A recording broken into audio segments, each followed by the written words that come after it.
Lo que vas a escuchar no es un simple cuento para dormir.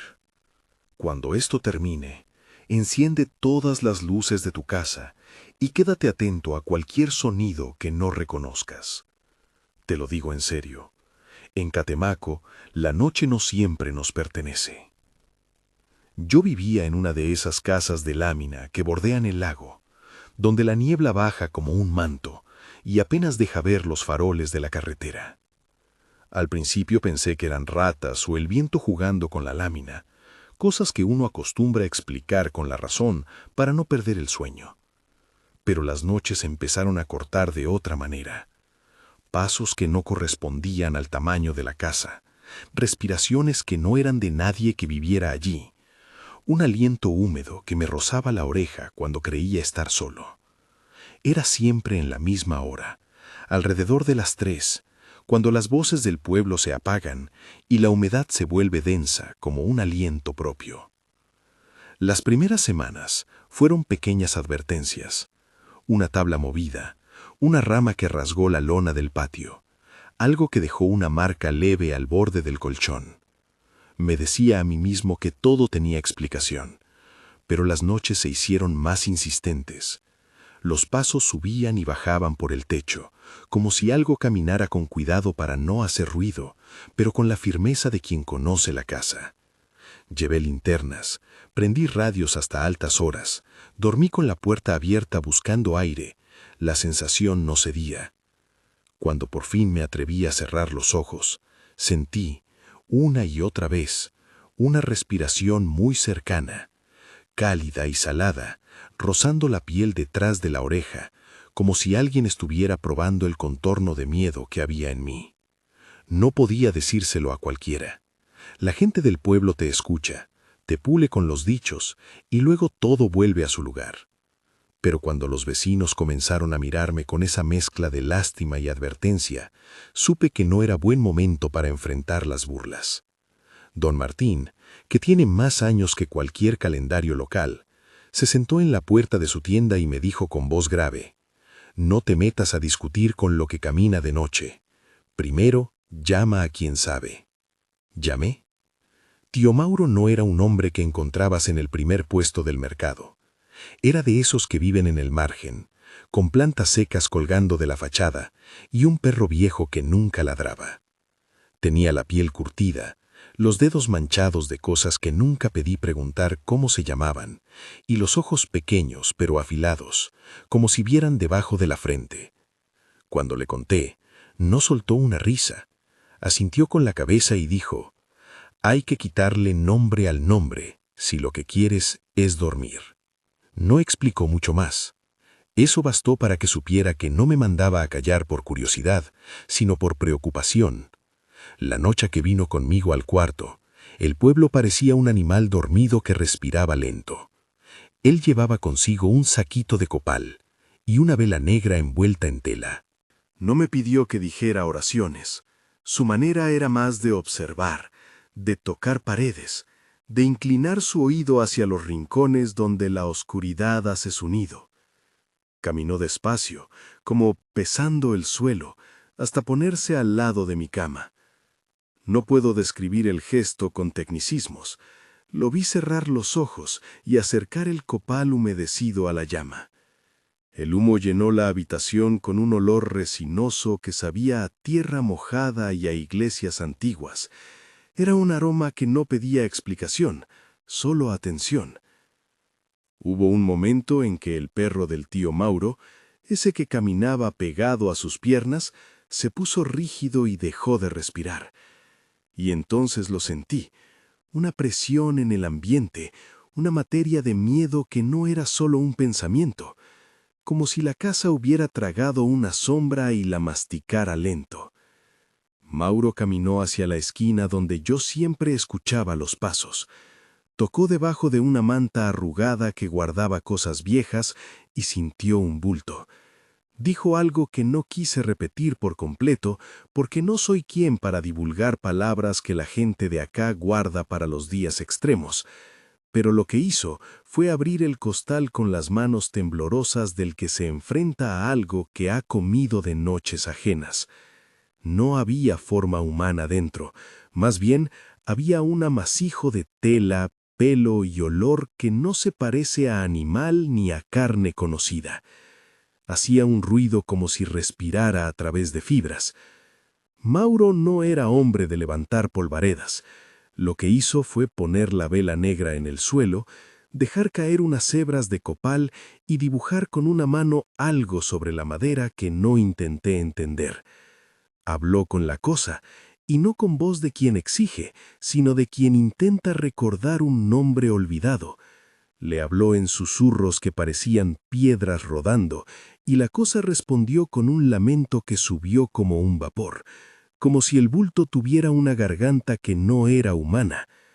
Luego, sin que nadie lo tocara, vi algo que todavía me cuesta describir. La llama de la vela se alargó hacia el techo y se quedó suspendida, como si tuviera un cuerpo propio. Arde sin consumir cera, sin generar humo ni ceniza, solo un fuego claro que miraba hacia abajo. Los lamentos se intensificaron.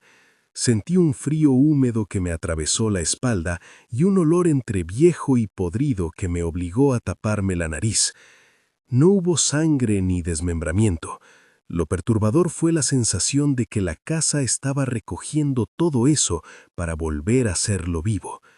En un instante, el bulto se agitó y pareció llenarse no de aire, sino de nombre. Respiró con ritmo, buscó, y después se encogió como si alguien hubiera tirado de su costado. Mauro pronunció otras palabras que no escucharías bien en un tribunal, y en un movimiento que parecía a la vez mecánico y sagrado, el costal se deshizo en polvo que no parecía ceniza. Lo que más me marcó fue que el polvo no se esfumó, se elevó como un hálito y se disolvió en la noche, dejando una sensación de hueco en el aire.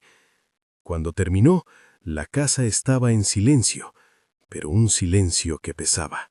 Mauro se sentó en el escalón, encendió su cigarro y simplemente dijo: «Lo que te vino fue algo que tomó forma porque lo alimentaste con miedo». Me miró a los ojos y añadió: «No lo mates de miedo, que eso lo nombra». No supe si agradecer o si pedir que me quedara hasta que amaneciera.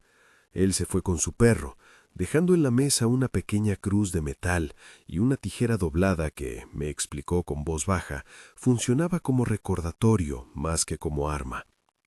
Me advirtió que vigilara, que no dejara encender la curiosidad de la gente y que si volvía a oír algo, llamara otra vez antes de intentar resolverlo solo. Las semanas siguientes no trajeron más lamentos tan intensos, pero la presencia se hizo más paciente.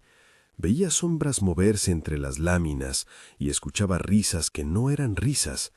A veces me encontraba hablando solo, como si el diálogo fuera la única manera de mantener las cosas en su lugar. Los pasillos olían a humedad y a lo que el tiempo guarda. Dormí menos, pero ya no por el asombro, sino por desconfianza. Sentía que el miedo era un animal que se alimentaba si lo mirabas, y si lo mirabas mucho, aprendía a mirarte de vuelta. Si esta historia te está agarrando, suscríbete y sigue la serie. Hay más de estas noches en Catameco, y no todas terminan como la mía. No fue un caso aislado. A 10 minutos de mi casa, hacia las afueras del pueblo, una pareja tuvo que decidir entre quedarse o llevarse al bebé y huir. Ellos vivían en una casa más grande que la mía, con techo alto y un patio que daba al camino de tierra. Era su primera criatura. La cuna estaba al centro de la alcoba, y la madre, que se llamaba Elena, no dormía desde antes del parto por el susto propio de quien cuida una vida nueva. Al principio los sonidos comenzaron como rumores, rasguños en la lámina de la azotea, un roce como si alguien pasara la mano por la madera, pequeñas marcas que nadie podía explicar. Una noche, la madre se despertó y encontró huellas pequeñas marcadas en la chapa sobre la cuna, como manos pegadas en metal frío. No eran huellas de niño, ni de ave. Tenían la forma de dedos alargados y la impresión de algo que se había apoyado con deliberación. El olor que acompañó esas huellas era distinto. No era solo humedad o agua estancada. Había un tufo a carne vieja, algo que había dormido mucho tiempo sin volver a la luz. Los vecinos escucharon, vinieron con linternas, con la disipación de dudas que otorga la compañía. Don Martín llegó con una bolsa de carbón y el refrán exacto para la ocasión. Cuando el hambre viene a buscar sangre nueva, mejor cerrar las puertas que abrir la boca. No dijeron cómo hacerlo. Aquí la gente habla en frases guardadas que sirven más de mapa que de instrucciones. Colocaron tijeras cruzadas en la puerta, el espejo en la pared que la abuela de Elena había guardado desde años y una vela bendecida que le prestó la señora de la iglesia. No puedo decir que esas cosas funcionen siempre. En el folclore local sirven como recordatorios de límites. Algunos objetos indican a la sombra que aquí no se toma sin permiso. La primera madrugada después de colocar las protecciones, escucharon un sonido que heló la sangre de todos. Un chapoteo leve como de agua dentro de la casa, pero sin la humedad aparente. Se acercaron a la cuna con el miedo pegado en los cambios de respiración. Allí, sobre la sábana, algo se inclinó con una lentitud que no pertenece a los vivos. Tenía una cabeza demasiado baja para un cuerpo humano y una boca que por la luz parecía moverse como lengua de serpiente. No rugió ni atacó. Se quedó quieta, midiendo. Elena resistió el impulso de gritar. Don Martín puso el espejo frente a la criatura y ésta se quedó inmóvil, como si su propio reflejo le recordara un lugar que no debía pisar. No atacó entonces. Se apartó con la misma calma con la que había llegado, y la casa quedó muda, con latidos que se escuchaban como tambores. Esa noche terminó con la pareja quemando algunas telas viejas y vecinos que no se marcharon hasta que el alba señaló la seguridad del día. No fue suficiente. Al amanecer había rasguños en el techo más profundos, marcas como uñas que habían buscado sujetarse a la chapa, y en la pared, cerca de la cuna, alguien había dejado una palabra escrita con lo que olía a óxido. Una advertencia que nadie pudo leer con claridad, porque las letras estaban hechas como si manos pequeñas hubieran dibujado los trazos con cuidado. A la semana, la presión en la casa se volvió insoportable. Elena contó que por las noches sentía que algo respiraba sobre su pelo, como la lengua de una sombra inspeccionando una pérdida. Varios vecinos sugirieron mudar al bebé a otra casa, dormir por separado, no dejar el lugar solo nunca. Las medidas funcionaban como bálsamos temporales, sacos de arena que retienen la marea por un rato. La familia intentó no dar motivo, pero la curiosidad de algunos del pueblo es algo voraz. Se acercaron a mirar lo que ocurría y la atención comunitaria hace su propio alimento. Ojos y miedo juntos son la chispa que muchas veces aviva. Don Martín organizó una guardia nocturna. Juntaron quien trajo agua bendita, quien un espejo más grande, quien unas tijeras viejas, y unos cuantos se turnaron para vigilar. En una de esas noches, en la calma tensa del cuarto, alguien vio que desde el techo de lámina caía un hilo fino, como una tela de araña, y dentro de esa madeja había pequeñas manchas negras que olían a humedad profunda. El hilo llevaba hasta la esquina del patio, donde se decía que una mujer vieja vendía hielos y hablaba con las sombras. No quise preguntar cómo esa mujer había vivido tanto tiempo en la orilla de la sospecha. En Catameco, la gente que vive en la niebla conoce cosas que no comparte sin pago de palabra. Mientras la tensión crecía, la pareja intentó protegerse con otra medida: no dejar al bebé solo en la cuna nunca. Lo llevaban a la cocina, a la sala, lo arropaban con cuanta tela tenían. La noche que decidieron dormir todos juntos, algo dejó un ruido en el techo que no parecía, esta vez, arrastrarse. Era como si alguien hubiera descuidado pasos y ahora corría por la lámina arrugándola, buscando una salida. Los vecinos se levantaron de inmediato, con palos y lámparas en mano, y al abrir la puerta del cuarto, una sombra salió de la casa como quien pasa por la puerta a otra existencia. Nadie la agarró, solo quedó en el aire un olor amarillo. y en la cuna, un rastro de humedad que nadie supo explicar. Después de eso, la pareja tuvo que tomar la decisión que una espera no plantea: vender la casa o dejarla vacía por siempre. En la mañana en que empacaron lo que pudieron, dejaron una nota clavada en la puerta: no volver. Alguien escribió con tinta prestada del ayuntamiento. Otros contaron que en la noche siguiente se escucharon risas pequeñas y amargas en la habitación vacía, como si alguien estuviera celebrando el abandono. La casa quedó sola, con su techo marcando el cielo y la cuna vacía como un ojo que mira sin luz. Pero hay más. Si pensaban que lo del costal o lo de las huellas era el extremo de la rareza, esperen a esto del lago. En la orilla, donde el agua se encuentra con el barro y las cañas, vive el tipo de historias que el pueblo cuenta en voz baja, de noches en que lo que vive debajo se asoma, no por maldad siempre, sino por hambre de cercanía. El pescador era un hombre que conocía cada resquicio del lago. Se levantaba antes del amanecer y hablaba con los peces como quien habla con viejos compañeros de mesa. Su esposa, Matilde, se quejaba a veces de sueños húmedos y de que a la orilla el agua olía a algo que no era solo a agua. Una madrugada, Matilde despertó empapada, no de sudor, sino de agua que no correspondía al cuarto. Decía que sintió las manos frías como algas sobre su costado, que en la almohada había la marca de dedos mojados. Fue al lago y encontró la banca donde su marido amarraba la canoa, con huellas que iban y venían pero más profundas de lo normal, como si alguien hubiera rozado la madera con las uñas. El pescador no quiso creerlo de entrada. Fue su oficio, sin embargo, el que le fue revelador. Pescó una red en la que había algas enredadas con mechones finos de cabello que no eran de él. La zona tenía su reputación de aguas que se tragaban gente con paciencia. Los ancianos decían que el lago tenía memoria y que cuando tomaba nombre, no soltaba sin intercambio. Buscaron a un curandero más hermético que el tío Mauro, un hombre al que llamaban el curandero negro, no por maldad, sino por su ropa oscura y por su manera de meterse en el agua para hablar con lo profundo. El curandero llegó, miró al pescador con ojos que habían visto muchos amaneceres y dijo: «Hay algo que te marcó, algo que ahora te sigue como sombra con sed». No voy a detallar rituales ni fórmulas. Lo que sí puedo decir es que el curandero trajo un frasco pequeño, con tapa de corcho, que colocó junto a la cama del pescador y la suya.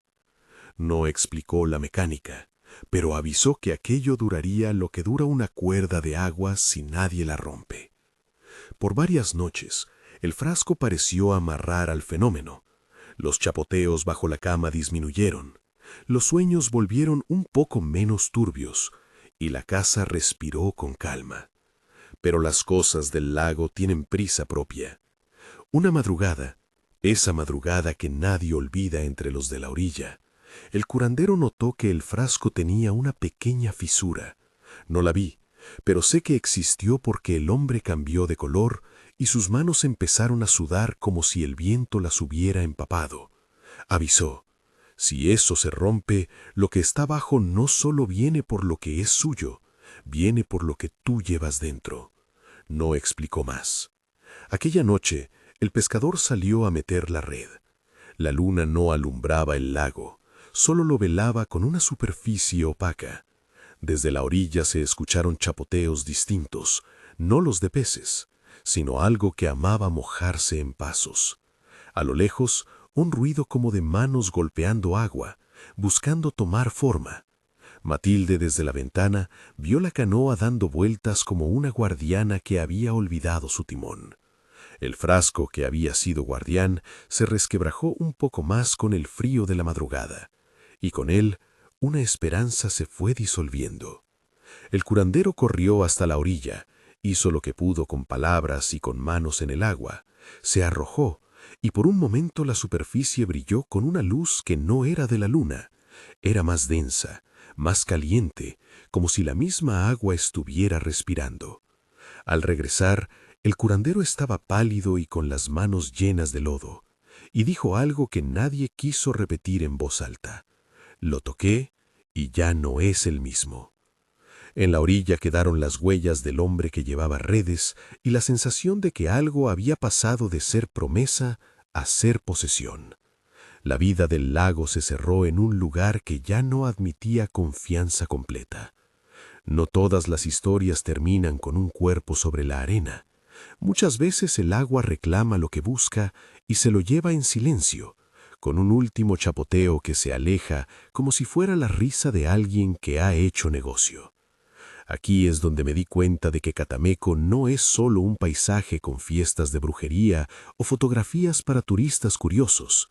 Es un territorio donde las sombras aprenden nombres, donde el miedo, ese animal sigiloso, puede ser alimentado por la curiosidad o por el abandono, donde los curanderos son tanto remedio como aviso, y donde los ancianos son los que sostienen relatos como mapas para quienes aún respiran. Y si hay algo que aprendí, es que cada objeto que colocamos para protegernos, una tijera, un espejo, una vela, no es una garantía, es una señal que dice, aquí hay límites. Si te acercas a Catemaco por la noche, si piensas que son historias para turismo morboso, recuerda que hay voces que te piden respeto antes de mirar demasiado. No quiero terminar esta parte de la noche con una solución. Lo que puedo dejarte ahora es una imagen que no olvido. La cuna vacía bajo la lámina, la vela negra apagándose sin cordón y el lago devolviendo un reflejo que ya no es espejo, sino grieta. La segunda historia apenas empieza a mostrar sus dientes y el lago guarda lo que a veces no devuelve. En algún lugar, alguien todavía escucha pasos a las 3 de la mañana y se pregunta si lo más peligroso no es lo que respira, sino lo que nosotros alimentamos con nuestras miradas. A partir de esa noche, la orilla cambió de ritmo. La gente que había vivido con la tranquilidad de los amaneceres ahora hablaba quedo en las esquinas, como si la palabra fuerte pudiera llamar a lo que no deben llamar. Matilde dejó de barrer la playa temprano. Cuando yo pasaba frente a su puerta, la veía sentada en un banquito con la mirada en el agua, las manos cruzadas sobre las rodillas, como si sujetara algún recuerdo que quisiera soltarse y no pudiera. El pescador no volvió a ser el que solía cantar mientras arreglaba las redes. Caminaba mirando al suelo, con la frente junta en líneas que el sol no borraba. Durante días, el pueblo esperó una respuesta que ya no era solo del curandero. Señoras mayores trajeron a sus nietos más cerca de casa.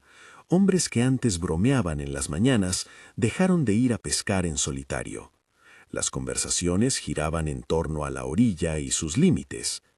El curandero negro pasó las primeras jornadas en vela, bebiendo café negro y observando el espejo del agua con ojos que parecían medir su propia paciencia. No recibía a cualquiera. Cuando la gente le pedía explicaciones, él respondía con su manera dura. El agua tiene memoria. No se pregunta si viene, pregunta si lo vas a dejar entrar.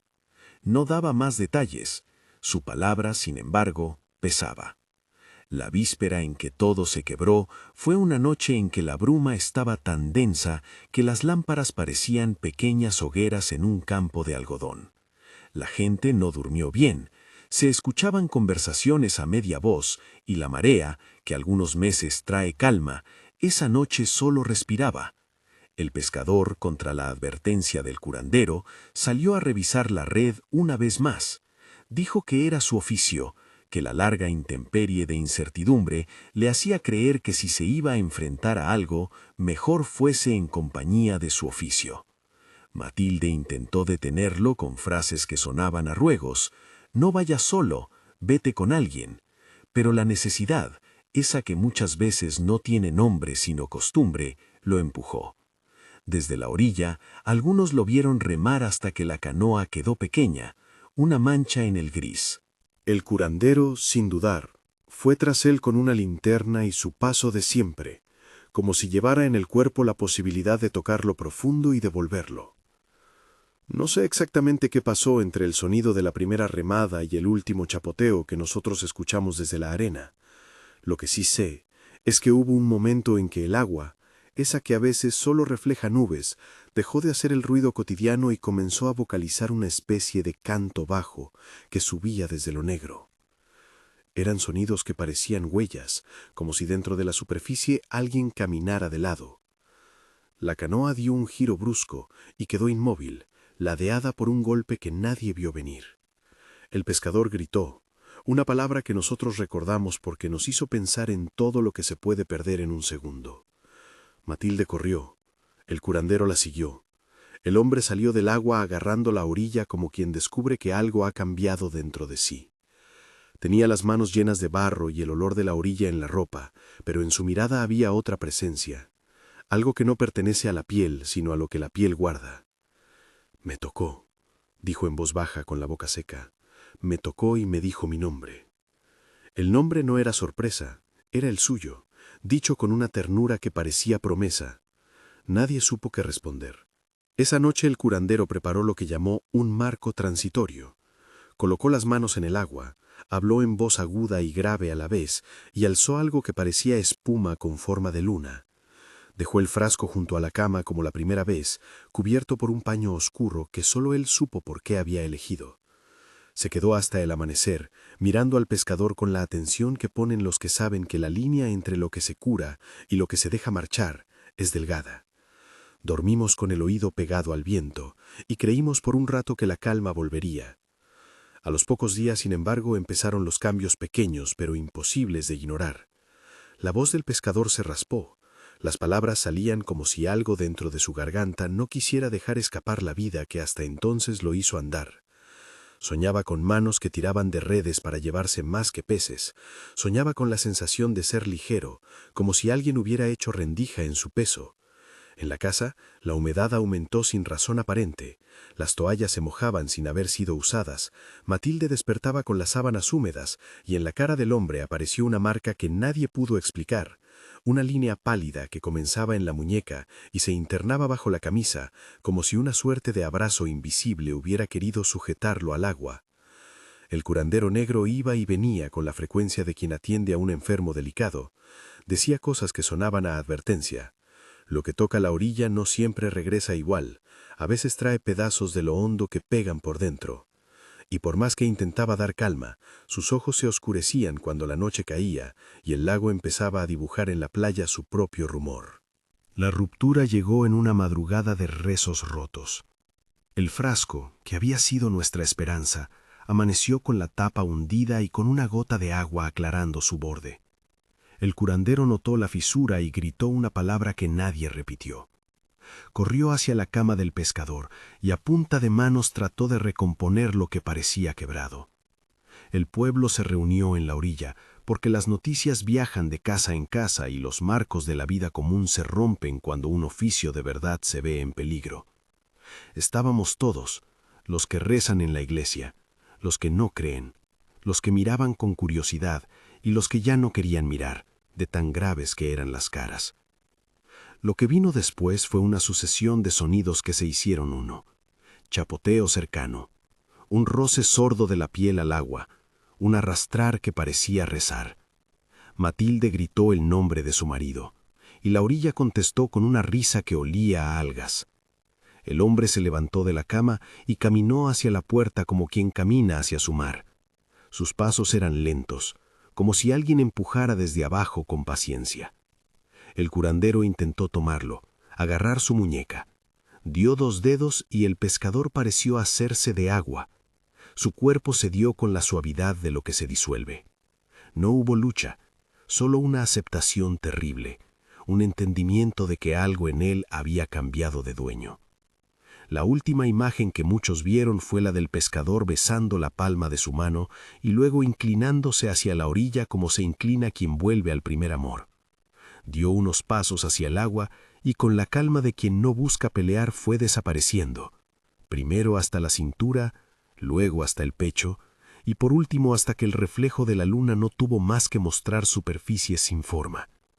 Matilde gritó, otros corrieron. El curandero se lanzó y golpeó el agua con las manos como quien intenta romper un vidrio muy fino. Vimos una mano emerger, con marro en las uñas, como una última señal de protesta. Y luego nada. Solo quedó un círculo que se cerró lentamente. Y en la orilla, una red vacía y sin peces. No hubo cuerpo en la arena al amanecer. Nadie se atrevió a decir que había sido arrastrado por una corriente o que se ahogó por descuido. El lago mantuvo su silencio de costumbre. Más profundo aún, como si después de haber tomado algo hubiera decidido que ya no hablaría. Matilde se sentó en la playa con las manos enterradas en la arena hasta los nudillos. Sus ojos no querían ver, y su boca no encontraba palabras que no fueran un hilo roto. Los días siguientes trajeron testimonios y preguntas que no tenían cómo sostenerse. Algunos afirmaban que el pescador fue llevado por un trueque antiguo, una deuda que el lago cobra con paciencia. Otros dijeron que el agua había querido a un hombre como quería un animal, por hambre o por capricho. Nadie encontró la red en buen estado. Algunos dijeron que cuando una persona desaparece en el agua, lo que quedan son sombras que se acercan a la orilla a probar la comida que queda. La iglesia celebró misas de puerta abierta. La gente dejó cirios en la orilla. Algunos hombres intentaron sellar la playa con cruces improvisadas. Nada parecía suficiente. La vida cotidiana siguió en la forma en que la vida lo hace, con compras, arreglos, el pan caliente cada mañana. Pero cada gesto quedó marcado por la falta de lo que se fue. Pasaron semanas y se empezó a hablar de señales. La casa del pescador quedó cerrada con llave, con una sábana colgada en la puerta y una nota pegada escrita con pulso tembloroso que decía «No abrir». Los niños de la orilla dejaron de jugar cerca del muelle. Los curanderos se reunieron una noche y hablaron en voz baja sobre límites que no deben cruzarse más. Algunos mayores propusieron que se recuperara una ceremonia antigua. Otras voces dijeron que era mejor dejar que el lago haga lo suyo y no provocarlo con actos humanos. El debate quedó en la intemperie sin resolución clara. De todo lo que vi después, lo que más me persigue es la manera en que la gente cambió su manera de mirar. Antes mirábamos el lago como quien mira un espejo para comprobar el cielo. Después lo mirábamos como quien mira una herida, con cuidado, con miedo a tocar. Aquella mirada alteró la costumbre. Ya no eran solo los curiosos los que se acercaban, sino quienes iban a dejar algo, a pagar un olvido, a ofrecer un recuerdo. De pronto, la orilla se llenó de objetos humildes que la gente dejó como si en ellos yaciente una tregua posible. Volví a mi casa después de esas noches con los ojos cansados y la sensación de que algo en el pueblo había cambiado de manera irreversible. Dormí con la luz encendida, como me lo había recomendado Mauro, y cada vez que sentía el polvo del techo mover una sombra, recordaba la frase que él pronunció en mi cuarto. «No lo mates de miedo, que eso lo nombra». Con el tiempo entendí que aquí esto significa algo más que palabras. Significa que cuando miramos con horror, cuando nos detenemos a contemplar la oscuridad por el placer de sentir el susto, le estamos enseñando a la sombra a tener forma. Con los meses, algunas casas volvieron a la normalidad aparente. Vecinos que se fueron regresaron con relatos mudos. La pareja con la cuna se mudó a una ciudad vecina. Vendieron lo que pudieron y dejaron atrás el techo marcado con rayones que nadie entendía del todo. La casa quedó allí, con la cuna vacía, con el viento colando su voz por las rendijas. El pescador ya no salió a la playa. Matilde decidió vender la canoa. Pero ninguna de esas acciones borró el eco de las cosas. El nombre que una vez dijo la sombra, el costal deshecho en polvo, el chapoteo final en la madrugada. Catameco siguió siendo un lugar de mercados, de rituales que los turistas ven como curiosidad y de niebla que baja sin pedir permiso. Pero quienes vivimos aquí sabemos que la exposición de lo oculto tiene un precio. Los foráneos vienen con cámaras, con preguntas y con bolsillos. Compran fotos, compran historias. Algunos hasta se atreven a preguntar dónde dormir. sin imaginar que la casa que buscan puede guardar cosas que no caben en un flash. Yo mismo fui culpable de contar mi historia a más de uno por la sed de que me creyeran. Hay que aprender a medir la curiosidad porque, al final, la curiosidad no solo es saber, puede ser alimento. En los mercados la gente susurra recetas de prevención que suenan más a memoria que a técnica. Una vecina me enseñó a poner una tijera en la ventana cruzada, no como arma, sino como señal de que allí se le dice no a la noche. Otra recomendó colgar un espejo invertido en la entrada, porque, según cuentan, algunas cosas no reconocen su reflejo y se detienen. Los métodos varían de una casa a otra. Algunos dejan velas que no se consumen del todo, otros cuelgan rosarios que suenan con el viento. Todo parece apuntar a una idea sencilla y cruel. No hay garantía, solo medidas que sostienen lo habitual. Me encontré varias veces con don Martín desde que empezó todo. Siempre lo veía sentado en la puerta de su tienda, observando la plaza con sus ojos de mapa. Le escuché decir una vez: los que vivimos cerca del agua aprendemos a no pedirle demasiado. Le damos respeto y cuando nos da señales raras, le respondemos con humildad. Le pregunté qué haría él si volviera a ver huellas en la lámina. Sonrió con esa tristeza que tienen los que saben que algunas historias se repiten cada cierto tiempo y dijo: lo que hay que hacer es no convertir el miedo en invitación. Dejamos la casa sola, la limpiamos, pero no la miramos de frente. A la sombra no le gusta que la mires con hambre. En una ocasión me llevaron a ver una casa que habían marcado con tiza blanca en la puerta. Era una marca que decían los mayores que se usa para recordar que ahí las cosas no andan bien. Entré solo por un momento y sentí un olor pegajoso, un recuerdo en la nariz que me devolvió la escena del costal. No hice ruido, salí y en la calle alguien me susurró: no toques lo que no te pertenece. Desde entonces aprendí que la línea entre el respeto y la intriga es tan delgada como la hoja de una tijera. Con el tiempo, la historia empezó a circular fuera de Catamaco. Personas de otros lugares venían con preguntas y con el brillo propio de los que buscan susto sin compromiso. Algunos periodistas preguntaron, algunos querían grabar, otros buscaban confirmar con sus cámaras. Los ancianos se cerraban en sus casas.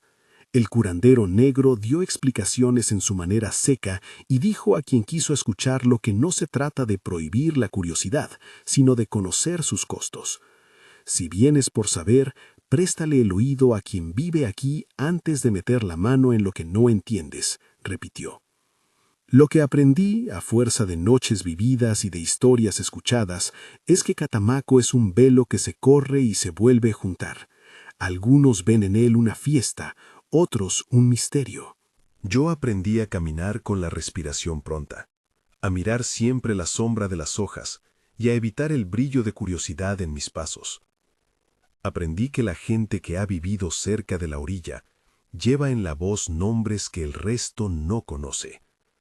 Aprendí que hay silencios que pesan más que los lamentos y que a veces lo mejor que puedes hacer por alguien es acompañarlo a la puerta y no entrar. Si algo queda claro en todas estas historias, es una idea persistente. Alimentar el miedo es alimentarlo en carne. Cuando nos detenemos a mirar lo extraño por el placer de asustarnos, cuando convertimos el dolor ajeno en espectáculo, abrimos puertas que no sabemos cerrar. Los objetos que usamos para protección no son talismanes mágicos, son recordatorios de límites. Nos dicen dónde termina lo humano y comienza lo que poseen nombres antiguos, y en ese límite hay que andar con cuidado. No puedo prometer respuestas. No puedo asegurar que quienes vayan a Catamaco y se queden hasta la noche saldrán indemnes. Solo puedo compartir lo que vi y lo que aprendí. Que la niebla guarda historias que caminan, que algunas criaturas buscan oportunidad en el cuidado de los vivos, y que el pacto entre la comunidad y lo oculto se sostiene con memoria y respeto. Si algo de esto te queda en la piel, déjalo ahí. No lo saques para mostrarlo al mundo. A veces, mantener la historia a salvo en silencio es la forma en que se evita convertir la sombra en fiesta. Antes de terminar, quiero dejar una última imagen que vuelve a mi mente en las noches frías. La vela negra que se inclinó hacia el techo sin consumir cera, como una lámpara que decide mirar arriba en vez de abajo. La cuna vacía que respiraba con un eco ajeno, y el lago que devolvió, en vez de reflejo, una grieta que parecía comerse la luna. Cuando camino por las calles hoy, veo a la gente comprar velas, y en las manos de muchos la luz tiembla. No es la misma luz de antes, es una luz que sabe de nombres. Si te interesa seguir explorando estos relatos macabros de Catamaco y escuchar más noches que no siempre terminan con historias cerradas, suscríbete y comparte este relato con alguien que entienda por qué hay cuentos que piden ser oídos con cuidado. Recuerda, en la tierra de los brujos, la curiosidad puede ser la llave, y la llave a veces no abre lo que esperamos.